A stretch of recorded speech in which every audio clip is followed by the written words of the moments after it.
Bienvenidos a Startup Inside Stories de ITNIC, un podcast donde hablamos de startups, negocio y tecnología. Este episodio lo patrocina Curve, la tarjeta que unifica todas tus tarjetas de crédito y débito y elimina tasas de pago en el extranjero de todas ellas. Curve ofrece un 1% de cashback y te permite elegir a qué tarjeta asignar el cargo. Regístrate con el código ITNIC para recibir 5 euros gratis. Bienvenidos una semana más al podcast de ITNIC. Yo soy Bernat Ferrero, CEO de ITNIC. Esta semana estoy con Juan Rodríguez, CEO de Camalún. Buenas tardes. Y con Marc Vicente. ¿Qué tal? Buenas tardes. ¿Qué tal, Marc? Marc es un ejecutivo de varias compañías, un ejecutivo de Internet. Ha estado en Travel, en Last Minute, ha pasado por Acamón, Rakuten, Cdiscount y ahora Ava English, ¿no? Desde hace un año y pico. Eso es. O sea, has pasado del travel al e-commerce y ahora estás en una especie de SaaS, que no es exactamente un SaaS. Subscription Business. Vale. Empecemos por el e-commerce, porque es un espacio muy interesante que lleva creciendo mucho tiempo, pero tú empezaste en Rakuten. Efectivamente. Rakuten es el Amazon japonés, ¿no? Sí, es el Amazon japonés, aunque su modelo de negocio es mucho más parecido a Alibaba en China que no a Amazon, que sería probablemente un retail directo.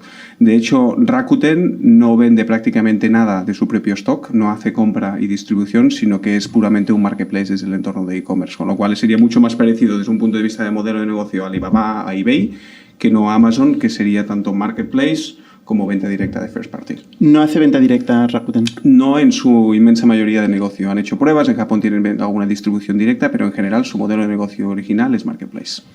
Vale. ¿Y tú empezaste siendo el CEO de Rakuten en España? Sí. Y acabaste siendo el director de operaciones en Europa. Sí, básicamente llevando las operaciones de e-commerce en todo lo que serían los distintos mercados en Europa. De hecho, fue muy curioso porque a pesar de que Rakuten sea una gran corporación, probablemente ha sido uno de los proyectos donde me he sentido más que nunca como un emprendedor, ¿no? Cuando me ficharon, su objetivo era muy simple. Estaba en una fase de expansión a nivel internacional. A nivel europeo habían realizado muchas adquisiciones de compañías que les parecieron interesantes y en España decidieron experimentar y en lugar de comprar una compañía existente, quisieron empezar desde cero. Y curiosamente es una compañía que tenía muy poca experiencia en empezar nada desde cero porque históricamente lo habían hecho todo a través de M&A. Cuando me ficharon, lo primero que tuve que hacer es pedirle ayuda a los compañeros de Rakuten TV, en ese momento Wacky, a que me dejaran durante unas semanas unas sillas, unas mesas para saber dónde ir. De hecho, durante los primeros 4 meses el salario me lo pagó Jacinto de Wacky, porque ni siquiera teníamos la sociedad constituida. Damos de alta la sociedad, compramos el mobiliario, definimos lo que queríamos hacer desde un punto de vista de plataforma de negocio. Fue prácticamente empezarlo todo desde cero. Y arranqué yo mismo con Eisuke. Eisuke es un chaval japonés al que Rakuten asignó el proyecto de España como mi mano derecha. Y básicamente en 4 meses formamos un equipo de unas 30 personas. Y lanzamos lo que sería nuestro primer marketplace con un primer 1.000.000 de productos disponibles a través de unos 150 vendedores a los que hicimos onboarding muy rápido, y a partir de allí empezamos a navegar prácticamente desde cero. En ese momento, como recordatorio, Rakuten era una marca prácticamente desconocida, sobre todo al gran consumidor. Aún no se habían hecho ninguna operación como los sponsorship del Barça, que ahora todo el mundo los conoce. Pero tuvimos una acogida muy buena y rápida precisamente por la perspectiva del Amazon francés, que es un poco como se nos iba a conocer en el mercado. ¿Cuánto factura Rakuten en el mundo? A nivel mundial, su valoración, la última vez que la vi, estaba cerca de 20.000 millones y creo que desde un punto de vista de facturación, probablemente ahora mismo en Japón, que es donde genera la mayor parte de su facturación en el área de e-commerce, deben estar cerca de los 14-15.000 millones de facturación al año. Solo el área de e-commerce. En el total de facturación de revenues del resto del conglomerado, ahora mismo no lo sé. Porque Rakuten, o sea, básicamente Rakuten arrancó como un negocio de e-commerce, pero ha pivotado a pasar a ser un ecosistema de servicios digitales. Actualmente el área de e-commerce es la fundamental desde un punto de vista de reconocimiento de marca, pero lo que crearon es un sistema de fidelización a través del cual empezaron a conectarlo con distintos servicios. Tienen Rakuten Travel, que es el líder de viajes en Japón, finance, servicios financieros, seguros, entertainment, tienen prácticamente de todo. Imaginaros en Japón, imaginaros una empresa que en España es al mismo tiempo propietaria de El Corte Inglés, Telefónica, eDreams y prácticamente casi todos los líderes digitales que os podéis imaginar. Y ellos lo unen todo en base a una misma marca y en base a una misma propuesta de valor y en base a un mismo servicio.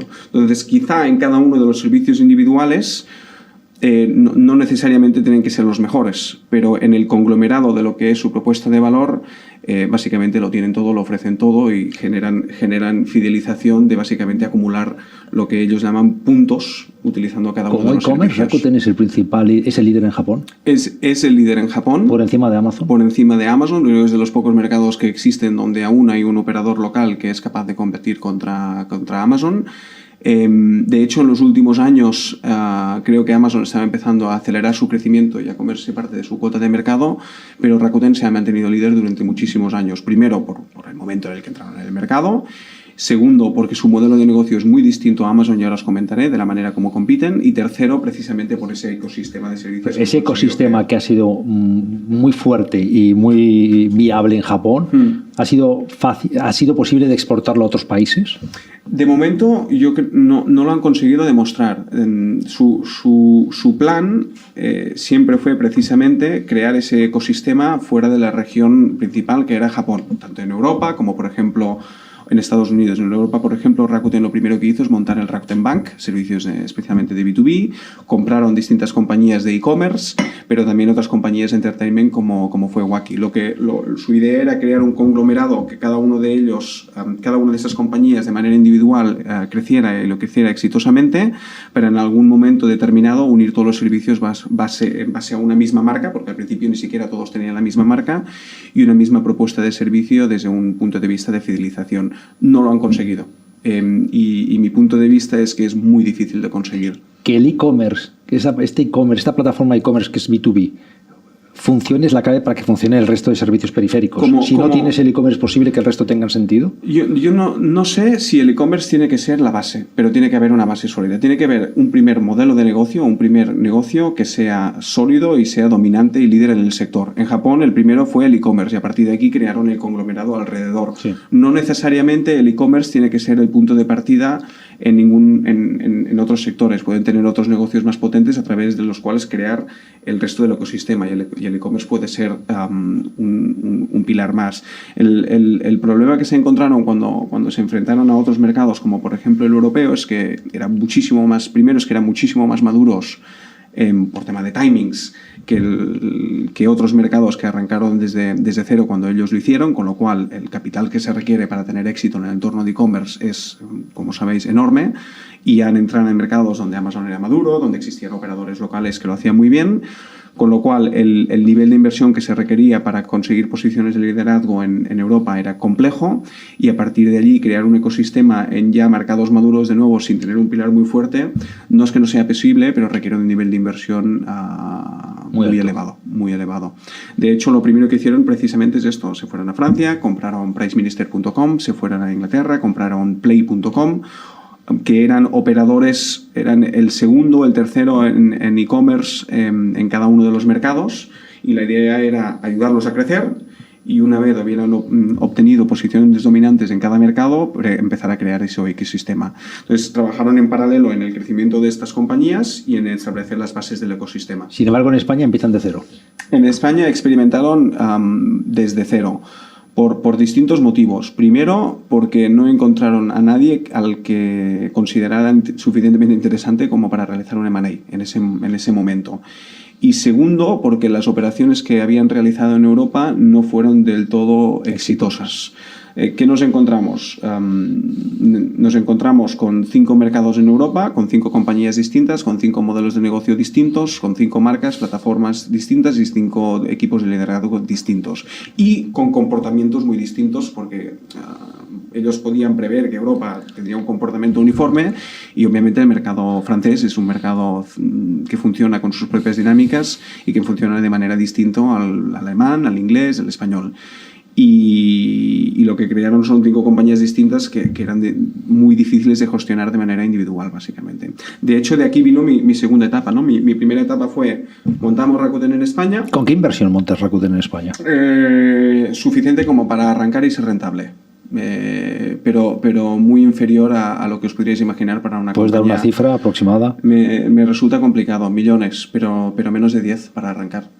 Menos de 10 para arrancar.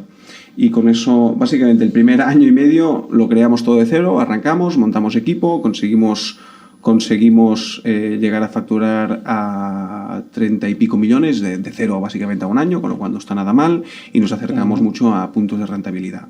Y ahí lo que sucede son varias cosas al mismo tiempo. ¿Facturar vosotros o transaccionar? Transaccionar nosotros. El turnover, básicamente. Gross. El GMB, exactamente. Vale. Y aquí lo que sucede es unieron muchos puntos curiosos y intercede un poco en lo que ha sido mi evolución también desde un punto de vista de carrera profesional. Lo primero que sucede es que se dan cuenta que esa compañía experimental que ha montado en España, desde un punto de vista de unit economics, ha tenido más éxito que otras compañías en las que han realizado M&As y en las que han tenido que invertir muchísimo dinero. Con lo cual se nos otorga cierto valor a lo que hemos hecho en el mercado español.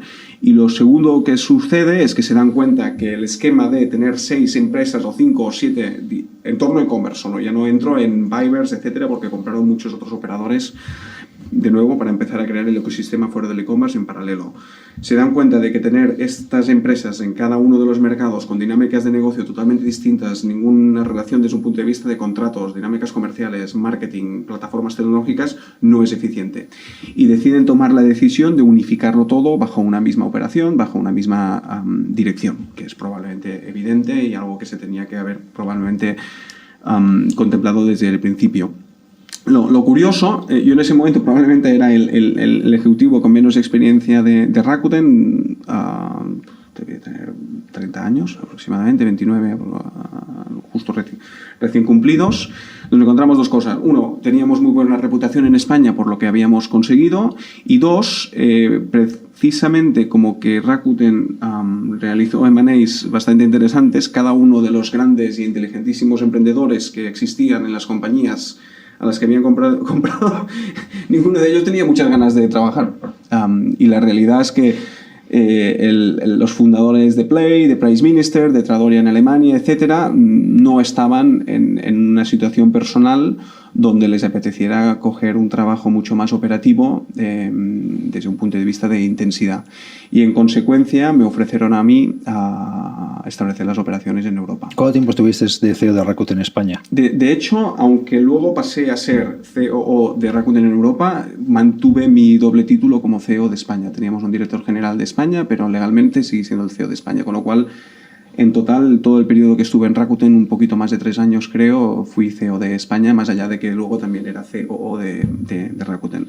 Fue una experiencia fantástica. Me promocionaron a Executive Officer, que implica que automáticamente pasas a reportar al fundador de la compañía, Hiroshi Mikitani, con el que mantenía reuniones prácticamente semanalmente. ¿Cómo es? Es un emprendedor inteligentísimo, hombre hecho a sí mismo desde el punto de vista de convicciones, con ideas clarísimas. Probablemente es un gran visionario. Y yo diría que es una persona que tenía la capacidad de rodearse, y no lo digo por mí, tuvo la capacidad de rodearse, toda la gente de la cual se rodeó en la época en la que estuve y pude comprobarlo, eran increíbles. Era capaz de convencer a emprendedores para unirse a él, ya no porque hubiera comprado sus compañías, sino por sus convicciones y visión a futuro, básicamente. En Japón estamos hablando de una persona que es ultra conocida, no solo por lo que ha conseguido desde un punto de vista de emprendeduría como Rakuten, sino por la contribución que hace en el entorno digital en la propia sociedad japonesa. Básicamente es como un referente digital en lo que sería el entorno japonés.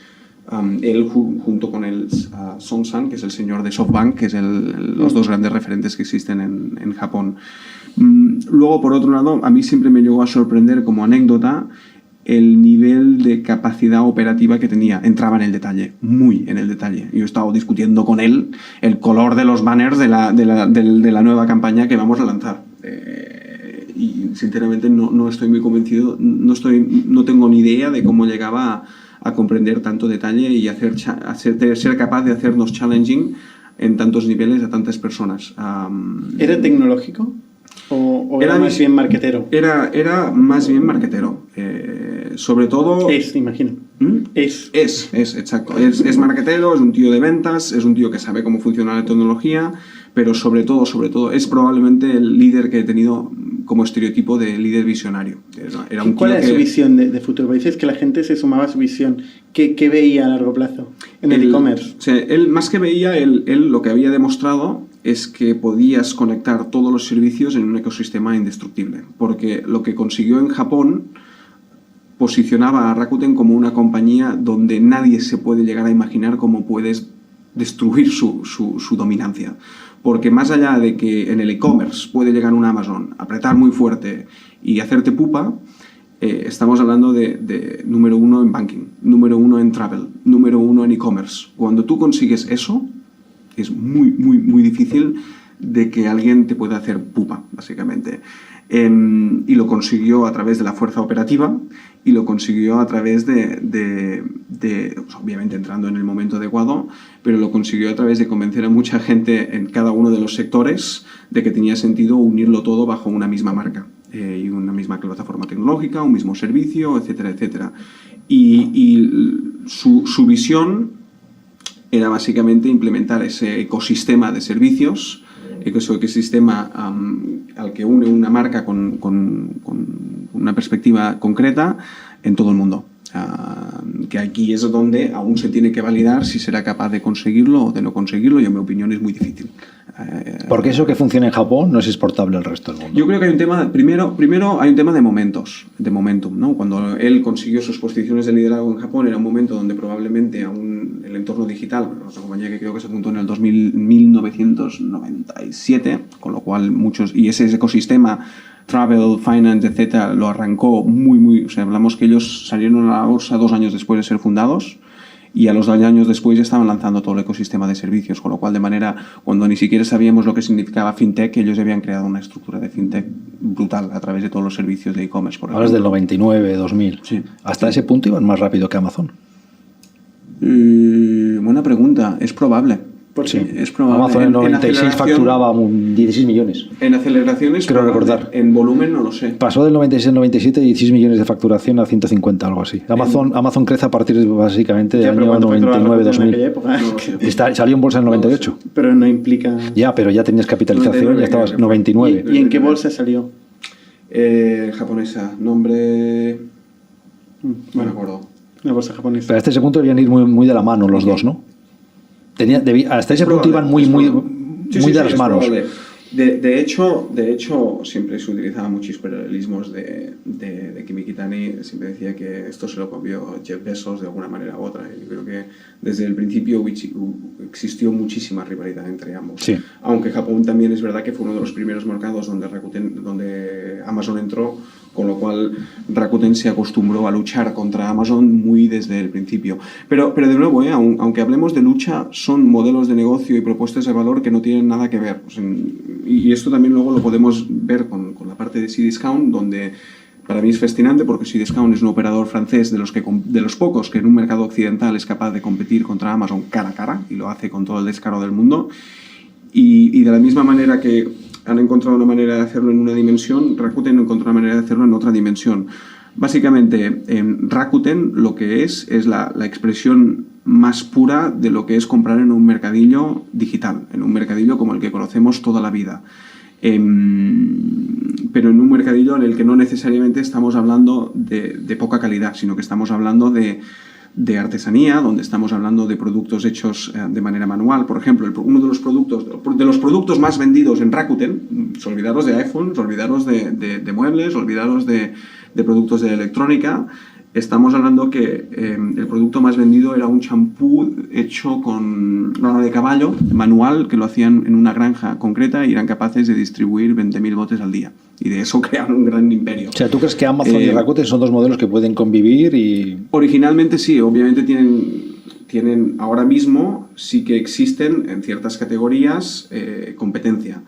pero de manera original en el core del negocio no. En Rakuten de los productos que más vende son unos huevos de una gallina de la leche que le hacen masajes y no sé, y vende miles y eso no lo vende Amazon. De momento. De momento. ¿Cuál era el producto que más vendías tú en España?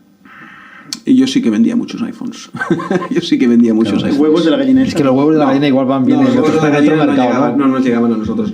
Nosotros lo que trabajamos mucho desde el principio fue la alimentación, tanto a través de pequeños boutiques gourmet como a través de acuerdos con grandes supermercados. Teníamos acuerdos con Día, por ejemplo, a través de los cuales empezamos y en ese momento todo lo que era la venta digital de supermercado era aún muy débil, empezaba a tener una box, etcétera. ¿Y compraron una box? ¿No se lo planteó nunca Rakuten?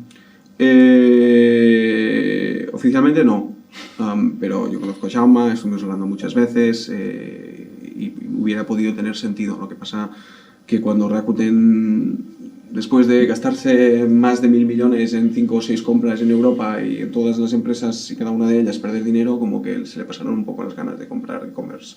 Bueno, no hubiera costado 1.000 millones, ¿eh? Sí, no, de manera conglomerada. Ha llegado un momento donde se sufría más a nivel de complejidad operativa que no tanto a nivel no era un tema de manager, era un tema de complejidad operativa al tener 6 compañías totalmente distintas. Antes de bajar a España, Alibaba empezó mucho más tarde que Amazon y que Rakuten.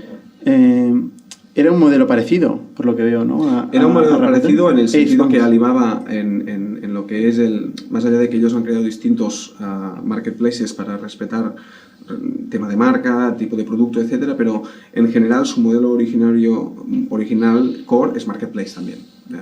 La cuestión es que era Alibaba en sí. Luego ya hay Taobao y Tmall. La manera que lo expresábamos es Amazon es product-centric. Básicamente lo primero que hay en la jerarquía de la experiencia del cliente es el producto. Y las páginas básicamente son las páginas de producto donde tienes un buy box y todo el mundo compite para ese buy box. En Rakuten y en Alibaba lo primero que hay no es el producto, es la tienda. Estamos hablando de un centro comercial. Tú te entrabas y tú querías comprar un iPhone y no te encontrabas un iPhone con muchas tiendas, sino que te encontrabas muchas tiendas, cada una con un nivel de servicio distinto. En Amazon tú tienes un nivel de servicio reglado por Amazon y a cuyos parámetros todo el mundo se tiene que adherir. En Rakuten cada tienda tenía su propio servicio, tenía su propia experiencia, tenía su propia marca y de entrada tú dentro de Rakuten tienes incluso tu propia microsite. Si yo la gente sabe que está comprando en Rakuten, pero dentro de Rakuten pueden estar comprando en el supermercado X, en la tienda X. Y esa tienda tiene su propio look and feel, tiene sus condiciones, etcétera, etcétera. Eso desde un punto de vista de propuesta de valor en ciertos servicios, las tiendas lo valoraban mucho, su temor habitual a trabajar con marketplaces, las dependencias, su propuesta de pérdida de valor. Desde un punto de cliente en ciertos productos eso es complicado. Cuando hablas de productos únicos, unos huevos de la montaña, pues tiene todo el sentido del mundo. Cuando hablas de iPhones, es un tema de precio, rapidez, etcétera, etcétera. Está claro. Son dos modelos de negocio distintos. Eso es.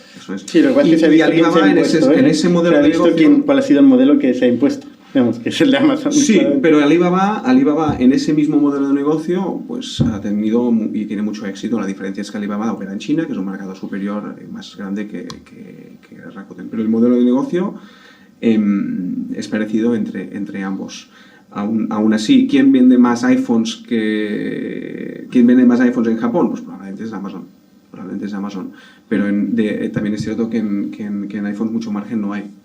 Esa ha sido una gran diferencia también entre Rakuten y Amazon. Todos sabemos que Amazon es una historia de éxito a mucho largo plazo y que antes de ganar pasta, que aún me acuerdo cuando era en 2014 o 2015, el primer quarter que ganaron pasta después de 20 y pico años de ejecución. O sea, increíble la visión de Jeff Bezos de poder convencer a los inversores de que eso valía la pena, aún ganando dinero dentro de 20 años. Rakuten es una compañía que desde un punto de vista de EBITDA, de margen, es mucho más rentable. De manera muy histórica, desde el primer día fue una compañía que ganó dinero.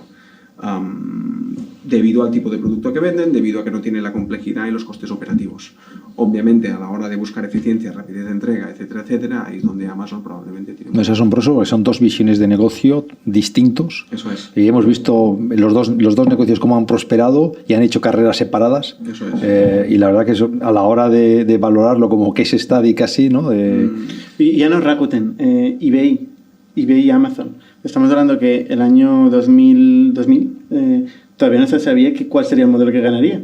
eBay estaba ya valorado en 20.000 millones. No sé, igual de una tontería, pero sobre los 20.000 millones. Cosa que hoy seguramente sigue en la misma valoración. Y Amazon es de las pocas compañías que ha superado el trillón dólares de valoración, ¿no? O sea, realmente tenía visión de negocio y tenía visión a largo plazo. Tenía visión de negocio a largo plazo, totalmente. Y luego o sea, el éxito, para mí, el éxito de Amazon, si nos centramos en ello, la visión espectacular, convencer a los inversores para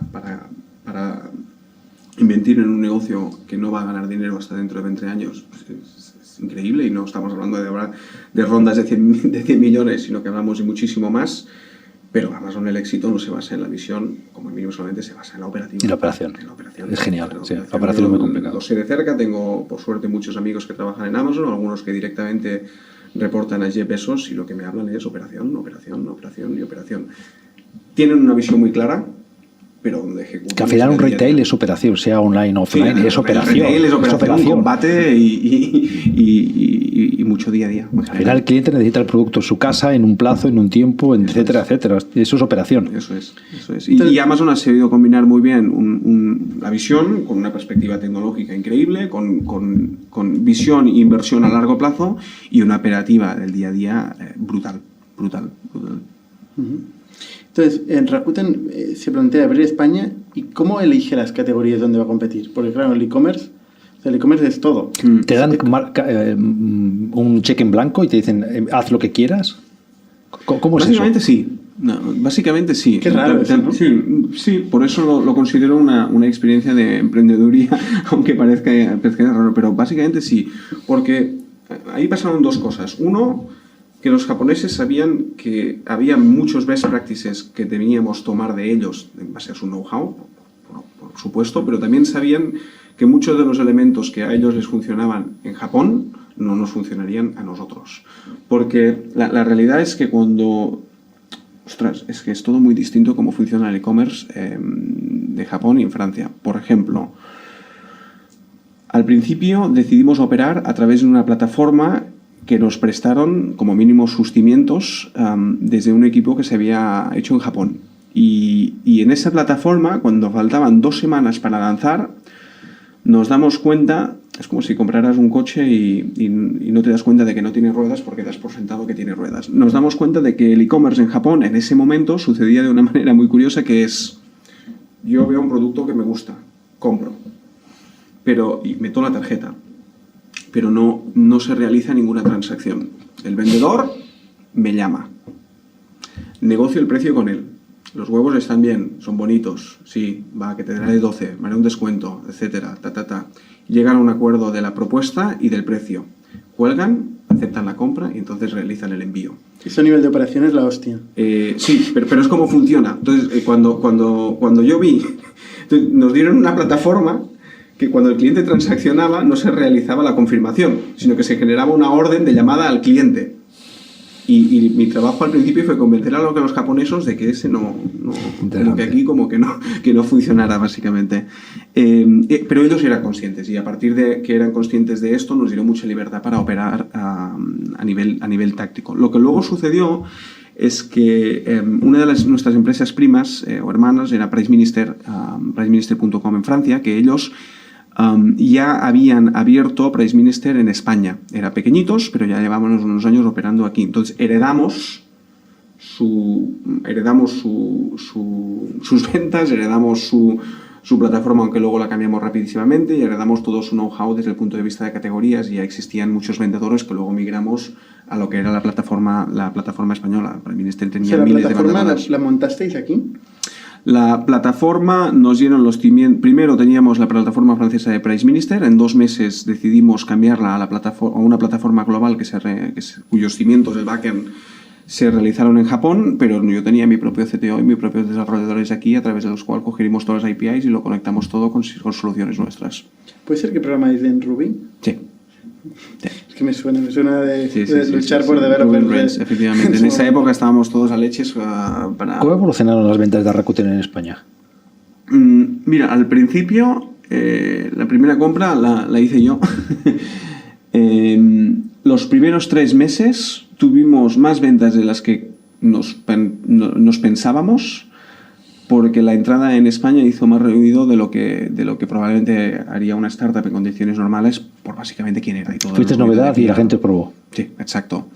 A partir de aquí, lo que conseguimos es básicamente, ya que éramos un experimento, se asignó un presupuesto especial a la unidad de España y básicamente el CMO del grupo Rakuten, con su propio budget, decidió hacer un experimento y básicamente me dio mucho dinero para hacer televisión. Y arrancamos con campañas de televisión bastante fuertes durante una temporada, a través de las cuales nos asociamos con Alberto Chicote, a través de las cuales lanzamos unas campañas durante 4 meses fuertes que obviamente nos generaron tráfico, nos generaron muchas ventas y lo generaron de manera muy rápida. Por eso se pasó de 0 a 30 millones de euros de facturación. Entre otras cosas, sí. Todas estas campañas estaban aquí. Eso es. ¿Pero eso está por encima de los 10 millones de euros de inversión o por debajo? El dinero que se invirtió desde un punto de vista de marketing no está dentro de lo que invertimos. Estoy viendo aquí los números. Pero es muy inferior. O sea, estamos hablando de que tuvimos una inversión, lo que invertimos en televisión creo que llegó a 2,5 millones, que no está nada mal, pero son 2,5 millones. Tampoco nos dio para 4 meses hacer bastante ruido. Y luego el patrocinio del Barça. Sí. Que no tiene nada que ver con la estrategia de Rakuten en España ni la estrategia de Rakuten en Europa, tiene que ver con el posicionamiento de marca a nivel global. Una de las conclusiones a las que llegaron es que básicamente si querían crear un ecosistema fuerte se tenía que basar no solo en el liderazgo de alguno de sus servicios como pilar, sino en una marca que por sí mismas fuera reconocida. Y se planteó la oportunidad del Barça y maduró. Yo estuve al principio de las valoraciones y negociaciones con el Barça y de hecho mi salida fue cuando estaban negociando algo que venía ya de muy atrás. Lo que te puedo decir es que cuando se planteó el tema desde el principio, desde Europa, desde la dirección de Europa, lo analizamos desde muchos ángulos y en todas las conclusiones recomendamos no hacerlo.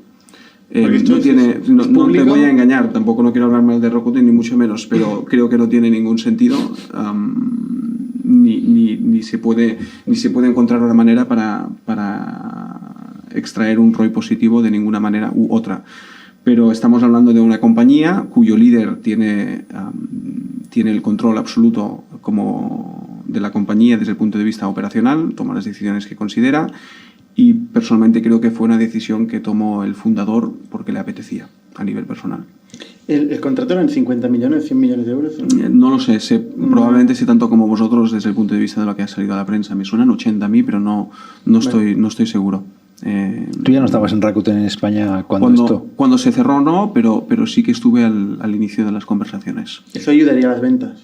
La pregunta, pero ya no estabas. No, ya no estaba, pero sé que ayudó a las ventas segurísimo. Pero de todas maneras no compensa, ni mucho menos. Se desinvirtió en Rakuten. Sí, aquí sucedieron varias cosas y esa fue mi decisión. Al unir las operaciones, básicamente lo que hicimos en Europa es unir las operaciones de todos los distintos países en una sola unidad de negocio o en unas solas oficinas en Alemania. Y cuando estuve en Alemania, que es donde ubicamos la central en europea, lo que vimos es que aunque el proyecto de España fuera interesante, cuando tienes Francia por delante, tienes Alemania por delante, tienes Inglaterra por delante, decidimos centrarnos mucho más en estos países que tenían muchísimo más, ya no potencial, sino que básicamente para ganar en Europa teníamos que ganar en estos países. Y básicamente España, Austria, algún país o más pasó a hacer baja prioridad por el potencial que tenía. Al final estamos hablando de que mercados, incluso el mercado francés, tú tienes 5 o 6 tíos que en e-commerce te hacen más de 1.000 millones.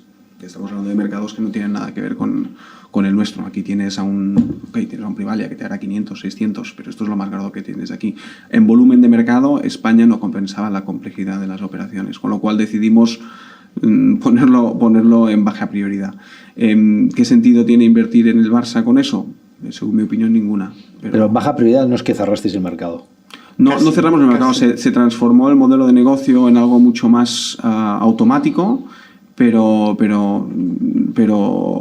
se estuvo manteniendo el site, se estuvo manteniendo las ventas, pero a nivel operativo se desinvirtió totalmente. O sea, solamente estabais en Alemania, Francia e Inglaterra. Sí. ¿Y luego se dejó de invertir también en estos mercados? O sea, ¿Rakuten se fue de Europa o no? No, no se fue de Europa.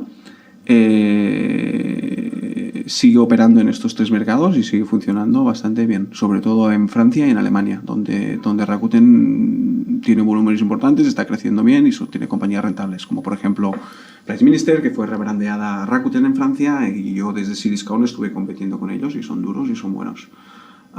Y en Alemania, que surgían de otra retail que se llamaba Tradoria, que transformaron también en Rakuten en Alemania, no tienen el volumen de los 12-14 mil millones de Amazon, ni mucho menos, pero siguen siendo un e-commerce de cientos de millones que funciona bastante bien y sigue creciendo. Y ahí es donde se han centrado, básicamente. ¿Por qué cambiaron su perspectiva más agresiva de inversión en su momento? Uno, porque Amazon empezó a apretar mucho en Japón y era el momento para ellos para proteger su territorio. Estratégicamente es un gran movimiento de Amazon, además. Pero ¿se puede ser global estando solamente en Japón y luego fuera de Japón en Alemania, Francia e Inglaterra, haciendo un cherry pick de 3-4 países? Esto no puede ser global, no tiene ningún sentido. Muy difícil. Y por otro lado, inviertes en generar una marca global invirtiendo en el Barça. El modelo no veo ningún sentido en todo esto. Perdóname. El modelo tenía sentido a la hora de realizar ciertas captaciones. Si muy rapidísimamente creas un merge de todas ellas, creas un merge operacional a nivel internacional y a partir de aquí apuestas y apretas muy fuerte, pero tienes que apretar muy fuerte y todo desde una operativa unificada. ¿Rakuten no fue a Estados Unidos? Sí, en Estados Unidos su estrategia fue parecida a la europea. Compraron a una empresa que se llamaba Buy.com hace años, que acabaron eliminando porque básicamente fracasó totalmente. Y ahí sí que hicieron una operación que hasta lo que yo sé les ha funcionado bastante bien. Compraron a Ebates, no eBay, Ebates.com, que es básicamente un site de rebates, básicamente, de compras a través de afiliación, compras a través del destino final y generas un descuento para tu seguir en compra. Y Ebates funciona muy muy bien. Creo que cuando la compraron, la compañía que facturaba cerca de 1.000 millones y era rentable. Y por lo que tengo entendido, sigue siéndolo. No tiene ningún paralelismo con el modelo de negocio de Rakuten. No creo que tenga ninguna sinergia a nivel global, pero es un caso más, básicamente, de ese movimiento. Entonces tú pasaste a Cdiscount, que es sí, un e-commerce francés. Efectivamente. De hecho, Cdiscount, en ese momento, después de realizar todo lo que es el merge de las operativas a nivel europeo, me apetecía un cambio profesional y me contactan del Grupo Casino. El Grupo Casino es un gran grupo de retail francés, al igual que lo es Carrefour. Es un grupo de facturación de 40.000 millones aproximadamente. Es multimarca, con lo cual no estamos muy familiarizados en España con lo que es la marca Casino. Tiene marcas como Monoprix, por ejemplo, son líderes en Francia y líderes en muchos mercados en Sudamérica y también en Asia. El grupo Casino es el propietario de uno de los mayores e-commerce de Francia, que se llama Cdiscount. Cdiscount, con una facturación cercana a 4.000 millones, es básicamente otro e-commerce / marketplace que compite directamente contra Amazon y lo hace de manera muy muy digna y con una propuesta de valor muy distinta. Me ficharon como mano derecha del CEO, donde llevaba sobre todo las operaciones de marketplace, pero también la parte de B2B, la parte internacional. Estábamos operando en 9 mercados distintos cuando yo entré: África, Asia, Suramérica, y fue una experiencia fantástica. Estamos hablando de uno de los mayores marketplaces independientes a nivel europeo, excluyendo los grandes grupos como serían Amazon. El marketplace solo factura 1.500 millones y tienen aproximadamente unos 40.000 vendedores de todo el mundo, de los cuales un 20%, por ejemplo, los contratábamos directamente de China. ¿Desde Francia trabajabas? Sí, desde Francia. Mi familia se fue a Burdeos, una ciudad preciosa. Si no la conocéis, os recomiendo visitarla un fin de semana. La compañía estaba en Burdeos porque fue fundada originalmente por 3 hermanos emprendedores en esa ciudad y el Grupo Casino la compró cuando facturaban ni 10 millones de euros. Y yo estaba a caballo entre Burdeos y París, básicamente. El TGV, 2 horas, para arriba y para abajo todo el día. Y es una compañía enorme. Solo al lado de las oficinas centrales de Burdeos teníamos 500.000 de metros cuadrados de logística, con 5 centros iguales en toda Francia. Y hablamos de una operativa probablemente desde el mundo del retail de lo más eficiente que he visto nunca. Eso es retail puro, Cdiscount es retail puro. Más allá de que tiene marketplace, también tendría su first party sales, básicamente. Eso Casino lo domina bien, ¿no? El grupo Casino lo domina bien porque... Sí, efectivamente. Tú que has estado tanto tiempo en el e-commerce y en el retail, en este caso, ¿qué es lo que te has aprendido? ¿Cuáles son las claves del e-commerce?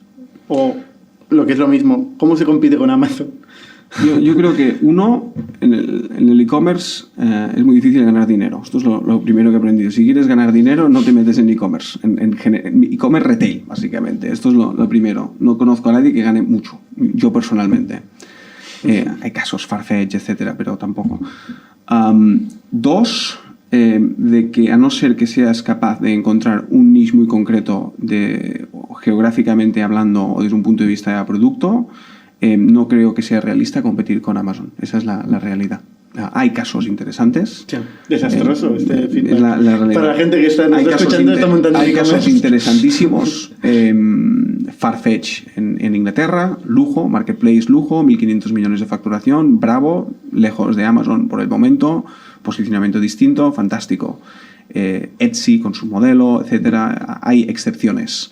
Pero que a nadie se le ocurra meterse a vender teléfonos, que a nadie se le ocurra entrar a montar tiendas de e-commerce en ninguna categoría que compita con Amazon, a no ser que seas capaz de proponer un servicio, una propuesta de valor totalmente distinta. Sin embargo, en España hay e-commerce tipo Redcon o PC Componentes. Sí, pero en España precisamente es un gran ejemplo, donde fuera de Amazon hay poca vida comparado con otros mercados. Tienes Privalia, ok, modelo de negocio distinto, bien protegidos, con la parte de bien privé, fantástico, pero no podemos comparar volúmenes de ventas. Tienes PC Componentes, que parece que lo hacen fantásticamente, llevan mucho tiempo y creo que gracias a eso y a las buenas operaciones lo están salvando fantástico, pero en mi opinión no entiendo cuál puede ser su perspectiva a medio plazo o largo plazo, sinceramente. No sé cómo cómo pueden llegar a sobrevivir, sinceramente. Pero más allá de esto, si tú miras Francia, por ejemplo, allí sí que existen 8, 7 tíos muy potentes y son sobre todo muy potentes por su presencia en tienda y por su servicio a través de marca. Por ejemplo, Fnac. Fnac ha conseguido generar una experiencia. No es un e-commerce, no es un producto, es una experiencia de compra que une luego el canal digital, el canal de las tiendas, etcétera, etcétera. Comprar en Fnac en Francia es un tema de estatus, básicamente. Porque estamos hablando de negocios que han surgido en muchos casos antes que Amazon, que tienen presencia física, que han conseguido generar marca, etcétera, y que luego han ido al canal online. Eso claro, es eso. Eso es. ¿Tú, Juan, piensas lo mismo? ¿Estás de acuerdo? ¿Es imposible competir con Amazon? No, a ver, por ejemplo, en el caso nuestro no competimos con Amazon, ¿no? Yo creo que vender un producto sin diferenciar, sin customizar, sin nada, es un producto con una operación de estocaje y envío al cliente contra Amazon. A ver, Amazon, y este es parte del drama, entre comillas, de Rakuten, y es que habéis competido contra el mejor. El mejor. O sea, es que Amazon no es solamente el mejor retailer, yo creo que es una de las mejores operaciones que existe en cualquier sector. Eso es. O sea, estamos hablando de alguien, de un auténtico visionario y que tiene montada una operación que es excepcional. O sea, y es que no hay eso en tantos sectores. Entonces yo creo que competir contra Amazon sin una propuesta de valor diferencial no es fácil. No es nada fácil.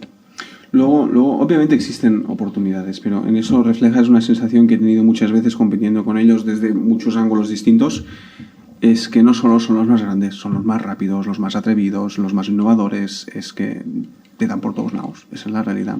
En Cdiscount yo creo que es de los pocos casos que he visto que se defienden muy bien, pero tengo que seguir hablando de defenderse, no ser ofensivos. De hecho, lo que Amazon toca muy bien es todo lo que es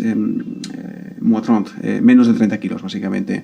Lo que es producto de más de 30 kilos, gama blanca, electrodomésticos y luego mobiliario, por ejemplo, desde un punto de vista del hogar, eso no lo tocan también ni en gama de producto ni en logística, porque la logística de este tipo de productos es tan compleja que incluso para Amazon a veces les resulta demasiado caro. Por ejemplo, en Cdiscount es líder en gama blanca y es líder en mobiliario, y gracias a su network logístico que tienen tanto a través de su experiencia como a través de Casino, ni siquiera Amazon puede competir contra ellos. En Cdiscount eres capaz de comprarte una lavadora el domingo por la mañana y a las 5 de la tarde del mismo domingo te han venido a casa, te la han instalado y te han enseñado cómo funciona. Y además que la lavadora probablemente es la mejor gama y mejor precio de mercado. Ahí ni Amazon puede hacer eso. Excepto que son productos de bajo margen. Tampoco Amazon sabe lo que hacen en este tipo de casos.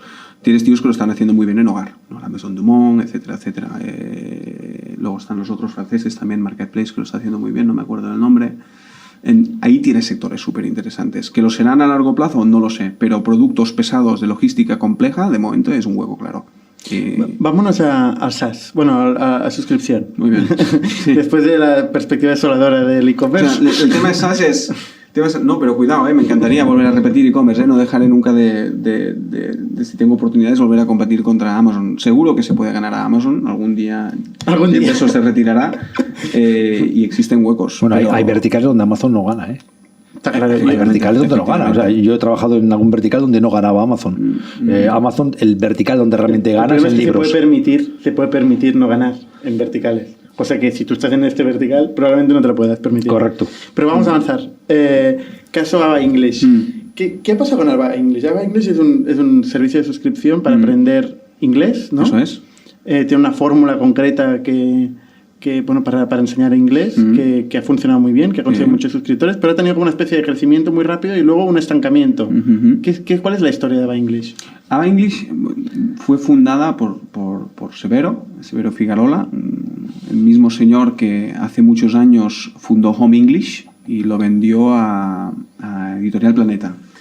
Y justo cuando vendió a Home English, en base a toda su experiencia, en ese momento empezaba a surgir todo el fenómeno del mundo digital y el entorno de la educación aún no estaba muy maduro. Tuvo la idea de utilizar toda su experiencia y metodologías de aprendizaje que había desarrollado a través de más de 40 años enseñando idiomas a un entorno digital, básicamente. A partir de aquí creó lo que llamamos el método natural, que se basa en replicar el aprendizaje que una persona, proceso por el cual una persona pasa de aprendizaje cuando se traslada a vivir a otro sitio, con escenas de la vida cotidiana. El método natural de Ava, de hecho, encajó muy bien en un entorno digital. Se basaba en crear cortometrajes, con nuestro propio estudio de grabación, nuestros realizadores, etcétera, que escenifican momentos concretos personalizados por niveles. Los estudiantes disfrutan mirando estos cortometrajes y a partir de aquí realizan ejercicios a través de estos cortometrajes. Todo distribuido en 6 niveles oficiales de aprendizaje, de beginner a business y pasando por advanced, y 144 unidades. Lanzaron este modelo digital a través de una plataforma web y desde el primer día funcionó fantástico. Una compañía que enseguida que lo lanzaron desde en perspectiva B2C empezó a captar usuarios en modelo de suscripción anual y tal como has dicho tú, desde el 2011 que el nuevo modelo de negocio empezaron a crecer de manera sostenible y fantástica. La historia a partir de allí es conocida.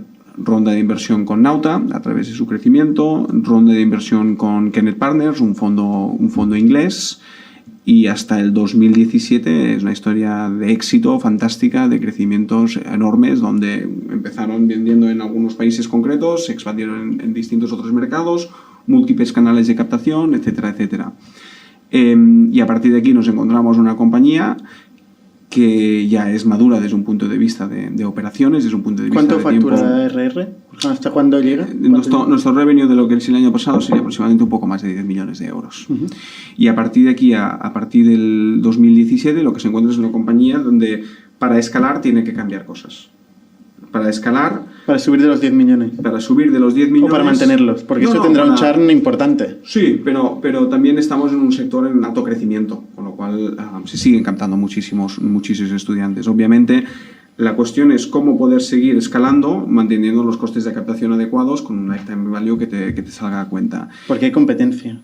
Mira, cuando empezó la operativa en el 2013, que es cuando hicieron el lanzamiento, si no me acuerdo mal, de las aplicaciones, de la parte de la aplicación móvil, existían unas 50 aplicaciones de aprendizaje de idiomas. Actualmente hay más de 600 solo en la App Store, aproximadamente, con lo cual existe muchísima competencia. Aún así, hay uno muy famoso que no me acuerdo, LingoKids. LingoKids no, también. Lingoda.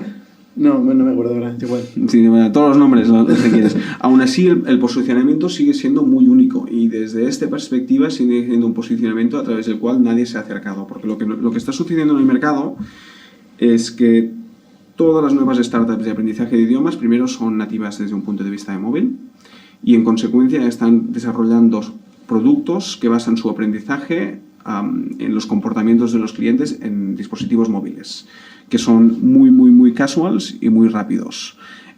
Aquí lo que te encuentras es Babel, Duolingo, Memrise, Busuu, etcétera, a través de los cuales tú generas una experiencia de aprendizaje de un idioma muy entretenida, muy placentera, muy cercana al entorno del juego, pero probablemente muy alejada de una solidez académica que realmente te haga mejorar un idioma desde el principio. Puedes practicar, puedes mejorar algo concreto, pero creo que con la mayor parte de aplicaciones que existen en el mercado no puedes aprender un idioma. ¿En qué mercado estáis vosotros? Estamos ahora mismo operando 180 países distintos. De hecho, hemos abierto China, Estados Unidos en los últimos 4 meses, donde estamos teniendo resultados súper interesantes. El año pasado, cuando yo me incorporé, teníamos 5 mercados principales: España, Italia, Francia, México, Brasil.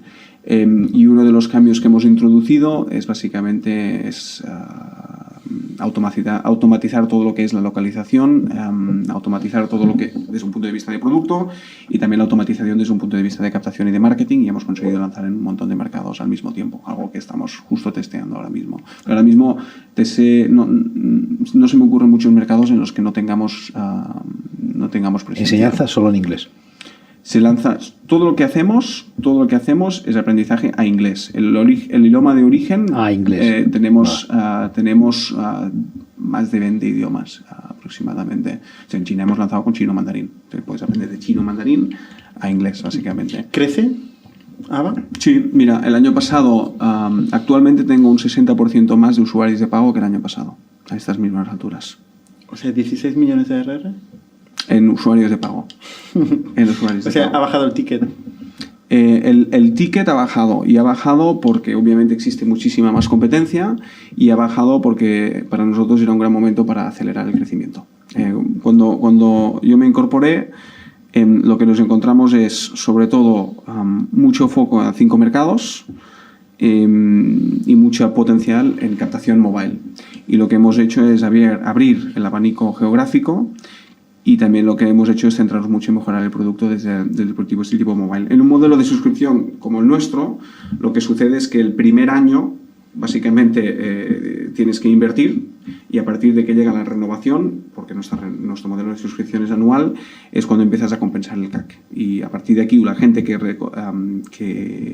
renueva, tenemos tasas de renovación muy altas. De los usuarios que renuevan están con nosotros 3, 4 o 5 años. Tenemos una tasa de renovación al año superior del 60%. ¿Por qué pagan un año obligatoriamente? No, la mayor parte de las suscripciones son anuales, pero existen mensuales, trimestrales, etcétera. De hecho, uno de los grandes cambios que realizamos es que anteriormente había un modelo de suscripción anual que tenía un precio prácticamente único para todos los países.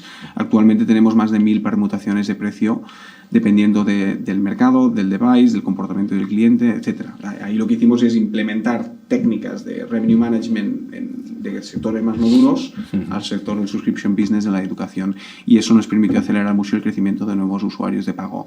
¿Cuándo eso se transformará en revenue? En revenue ya se está transformado, pero lo veremos claramente, sobre todo cuando empiecen a venir las renovaciones de estos clientes. ¿Ganáis dinero? ¿Ganáis dinero? Ahora mismo, en los últimos meses, hay algunos que sí, algunos que no, pero la compañía es sostenible. O sea, la compañía está en blanco y negro. En el año total, y todo el año, no. Porque hay estacionalidad buena o estacionalidad mala. Pero hay meses en que ganamos dinero, y cuando no ganamos dinero es porque decidimos invertir de manera agresiva para captar usuarios. Es una compañía que no tiene problema de sobrevivir, no tiene un problema de generar negocio y crecer pasito a pasito. El reto es acelerar ese crecimiento. Que es para lo que han entrado los fondos, digamos. Eso es. ¿Se va a ir a buscar más rondas de inversión? Por el momento, mi prioridad se basa en mejorar las operaciones y acelerar los unit economics. Una vez hayamos demostrado que somos capaces de hacer esto, que será básicamente a final de este año, cuando tenga un año completo básicamente de cohortes renovadas, plantearemos distintos escenarios, y es posible que uno de ellos sea ir a buscar más inversión para acelerar nuestro crecimiento. Como por ejemplo el hecho de que en China hemos arrancado hace pocos meses, lo que estamos viendo es muy interesante, tasas de conversión surrealistas, resultados muy buenos. Pero en China, para ganar, no puedes ir poco a poco, necesitas muchísimo dinero. Entonces lo que estamos haciendo en China es validar el modelo de negocio para que en algún momento determinado podamos probablemente ir a buscar una ronda y a partir de aquí acelerar. ¿Cuánta gente sois? Somos un poco más de 70 personas. ¿Y cómo están repartidos? ¿La mitad son desarrolladores o gente que genera contenido o gente de marketing? Tenemos, yo diría, la mitad son técnicos, y en el entorno técnico pondría técnicos entre producto, analistas, etcétera, todo lo que sería el entorno de producto, incluyendo la parte tecnológica. Y la otra mitad se dividiría entre lo que sería marketing, el equipo de learning, desde un punto de vista pedagógico, para nosotros es muy importante. Tenemos profesores que dan atención al cliente, que trabajan con los clientes, porque también ofrecemos clases particulares, clases en grupo, asesoramiento a través de chat con el estudiante, y obviamente también atención al cliente que tenemos que ofrecer en distintos idiomas por razones obvias. Nos contactan clientes desde Abu Dhabi, a clientes desde Hong Kong, a clientes desde Mongolia. Eso es caro, ¿eh? Depende de lo bien que sepas automatizar tus operaciones, y esto ha sido una de las áreas donde hemos invertido mucho tiempo durante el último año, y es precisamente uno de los motivos por los cuales yo me incorporé a la compañía. Es una compañía que tiene un modelo de negocio claro, una visión y una propuesta de valor que creo que es ganadora en el mercado. Nos diferenciamos mucho de la competencia. Mi objetivo es enfocarnos a la parte operativa y la eficiencia del negocio, que es lo que nos hacía falta y lo que creo que estamos trabajando ahora mismo. Marc, nos quedamos sin tiempo. Súper interesante. No hemos podido entrar en la parte inicial de tu vida, que era parte de Travel, pero lo recuperaremos otro día. Muy bien. Muchas gracias por tu historia. A vosotros, muchas gracias. Suscribíos a nuestro podcast en youtube.com/idnic, Spotify, iTunes, Google Podcasts, iVoox y otras plataformas para no perderos ningún episodio. También lo podéis recibir en vuestro correo suscribiéndoos a nuestra newsletter en idnic.net.